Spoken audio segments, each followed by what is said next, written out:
You can't make peace with yourself if you keep on holding on to the old version of you. Yung pinakamalaking bagay na nakakahinder for us to keep moving forward is that thought that we have to stay the same. Masyado tayong naging addicted at komportable sa kung ano yung tayo dati. Pinapaulit-ulit natin sa utak natin yung mga dating pain, dating mistakes, dating kahihiyan na ginawa natin na nagiging dahilan kung bakit tingin natin sa sarili natin, ganun na talaga tayo. But here's the truth. You can't grow if hindi mo patatawarin ang sarili mo.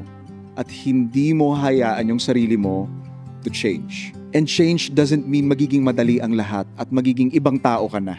It means letting go of that version of you that doesn't know how to let go of the past and hindi marunong patawarin ang sarili niya. It means stop letting it define your future. You can love yourself enough to say, yung mga nakaraan na yon got me to where I am right now. Pero hindi na nila ako kayang dalhin sa kung saan ko gustong pumunta.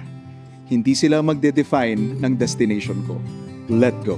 And do whatever it takes para ma-prove mo sa sarili mo at sa sarili mo lang na kaya mo.